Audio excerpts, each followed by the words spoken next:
कोलकाता का जैन समाज इस समय बहुत भाग्यशाली है कि पूज्य आचार्य श्री प्रमुख सागर जी गुरुदेव का चातुर्मास यहाँ चल रहा है। गुरुदेव ऐसे संत हैं जिनका तेज, प्रेम और करुणा हर जैन हृदय को छू रही है।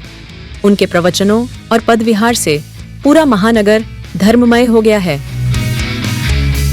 11 नवंबर को आचार्य श्री अपने पावन संघ सहित कोलकाता के श्रद्धालु श्री पवन मोदी जी के 1 नंबर वुड स्ट्रीट स्थित घर पधारे। यह परिवार के लिए बहुत बड़ा सौभाग्य का अवसर था। जैसे ही गुरुदेव के चरण उनके घर पड़े, पूरा वातावरण भक्तिभाव से भर गया। वहां अनेक श्रद्धालु उपस्थित थे।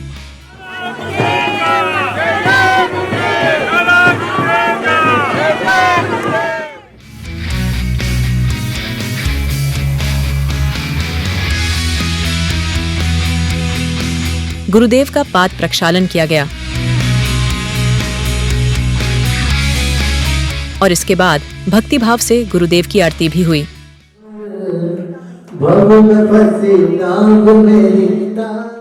गुरुदेव ने सभी को आशीर्वाद देते हुए एक छोटा लेकिन बहुत प्रेरणादायक प्रवचन दिया।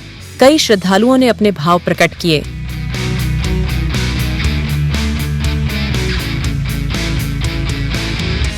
इस अवसर पर वाह जिंदगी के चेयरमैन ललित सरावगी जैन ने बताया कि आचार्य श्री वर्धमान सागर जी की प्रेरणा से 20वीं शताब्दी के प्रथम आचार्य शांति सागर जी महाराज के जीवन पर AI तकनीक से एक फिल्म बनाई जा रही है, जिसमें लगेगा मानो आचार्य श्री शांति सागर जी साक्षात हमारे सामने हो।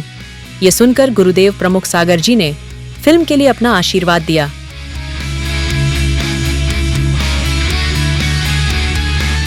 पवन जी को वर्धमान सागर जी गुरुदेव ने बुलाया और उन्होंने कहा कि शांति सागर जी जो पहले आचार्य थे उनके जीवन पे एक फिल्म बनानी है। पवन जी ने मेरे ऊपर भरोसा किया और गुरुदेव एक इतिहास हम लोग रचने जा रहे हैं कि आज से 125 साल पहले शांति सागर जी को हम जीवित देखें फिल्म AI के माध्यम से शांति सागर जी चल रहे हैं, बोल रहे हैं। पूरे संघ की आहारचर्या भी वहीं संपन्न हुई।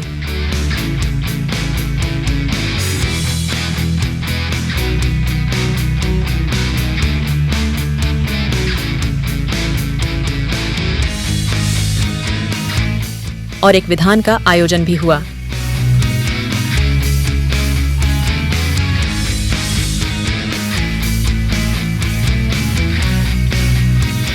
प्रोग्राम बहुत अच्छा लगा। महाराज से आए, मेरे हाथ खुल गए एकदम। बहुत अच्छा लगा, हम धन्य हो गए हैं। कार्यक्रम बहुत ही अच्छा से हुआ है। हम सब बहुत हमारा सौभाग्य है कि उनके दर्शन हुआ। आज जो प्रोग्राम मेरे घर पे हुआ है, जो गुरु ने किया है, इतना सुंदर प्रोग्राम मैंने कभी सपने में भी नहीं सोचा था। और गुरु का आहार करवाना जीवन में बहुत भाग्यशाली होता है। और है ना, मुझे ये अवसर मिला था और इतना शांतिपूर्वक हुआ है, इसकी मैंने कल्पना भी नहीं की थी। कोलकाता दिगंबर जैन समाज के धार्मिक व्यक्ति पवन जी मोदी के घर पे आप आए हैं। निश्चित रूप से ये इनका सौभाग्य जगह है, इनका भाग्य जगह है कि इनके घर पे आपके चरण पड़े, आपके आहार होंगे। पवन जी के बारे में आपके मन में क्या भाव है? ललित जी, मैं इतना ही कहना चाहूँगा, मंदिर तो मंदिर हमेशा रहता ही है, लेकिन मैं घर को मंदिर बनाने के लिए आज घर घर में जा रहा हूँ। पवन जी मोदी जो बहुत समर्पित व्यक्तित्व हैं। सम्मित शिखर में पहली बार अनंत भाई ने मिलवाया था इनको हमसे। अनंत भाई वहाँ थे तब इन्होंने मिलवाया था। तो इनकी भावनाएं थीं, इच्छाएं थीं और मेरा यहाँ भ्रमण था, तो इन्होंने कहा मेरे घर आना है। तो बहुत धार्मिक व्यक्ति हैं। और सबसे बड़ी बात कि हर कोई चाहता है कि गुरु को हम अपने घर पे लेके जाएं, लेकिन हिम्मत नहीं कर पाता है। इन्होंने ये हिम्मत की। मैं इतना ही कहना चाहूँगा कि घर घर में अगर मंदिर बन गया, संतों के चरण पड़ गए, तो घर का जितना निगेटिव पना है वो सब समाप्त होता है, सकारात्मक ऊर्जा आती है।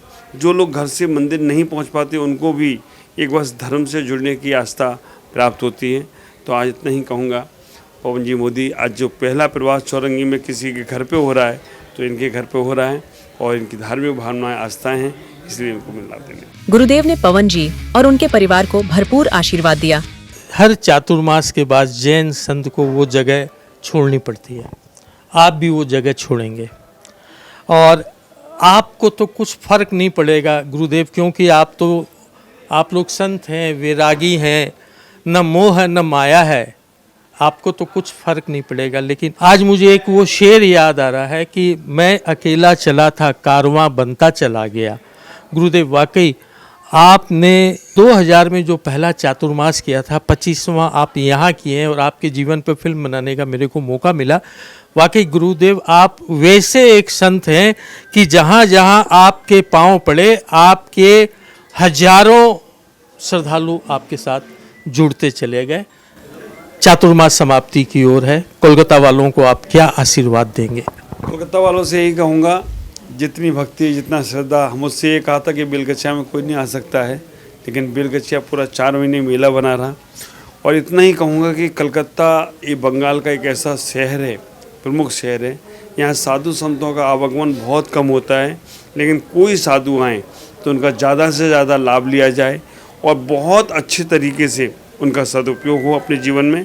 आप अपने कल्याण के लिए पतंगे खोलें, क्योंकि एक ऐसी जगह पे हम बैठे हैं, 32 दांत में एक जीव जैसे है, ऐसा ही यहाँ का वातावरण, चाहे बंगाल हो, चाहे आसाम हो, चाहे नागालैंड हो, यहाँ पर अपना जैन धर्म फैलना, मैं सोचता हूँ बहुत बड़ी प्रभावना आप लोग कर रहे हैं।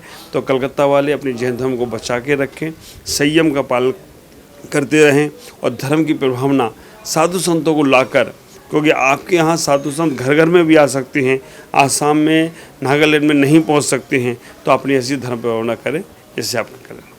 गुरुदेव ने यह भी बताया कि 23 नवंबर को बेलगछिया जैन मंदिर के मानस्तंभ का महामस्तकाभिषेक 18 वर्षों बाद उनके सानिध्य में होगा, जो एक ऐतिहासिक आयोजन रहेगा।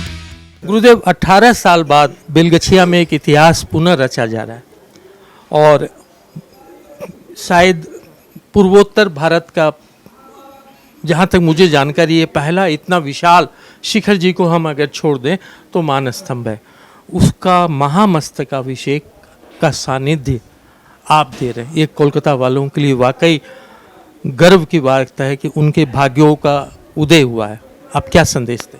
पूर्वोत्तर में मानस्तंभ हमें कहीं देखने को नहीं मिला। कलकत्ता पूर्वोत्तर का द्वार है और यहाँ मानस्तंभ है।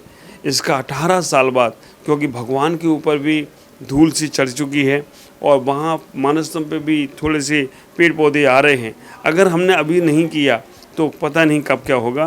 तो ये बहुत पुण्यशाली लोग होंगे, बहुत सौभाग्यशाली लोग होंगे जो इस मानस्तंभ से जुड़कर अपने मान को गलत करते हुए उस भगवान के स्तंभ तक पहुंचने का प्रयास करेंगे। तो 18 साल बाद 23 तारीख से मानस्तंभ चालू हो रहा है, शुरू हो रहा है, प्रारंभ हो रहा है। तो हम सब लोग जुड़े और अपने उस जीवन को धन्य करने का प्रयास करें। 18 साल बाद कोलकाता के बेलगछिया में जो महामस्तकाभिषेक होने जा रहा है मान स्तंभ का, और सानिध्य मिल रहा है आचार्य प्रमुख सागर गुरुदेव का, ये वो वक्त होगा, ये वो पल होगा जिससे अगर आप जुड़ेंगे तो वाकई आपकी जिंदगी बन जाएगी। वाह जिंदगी। शाम को आचार्य श्री सत्संग चौरंगी मंदिर की ओर पद विहार कर गए।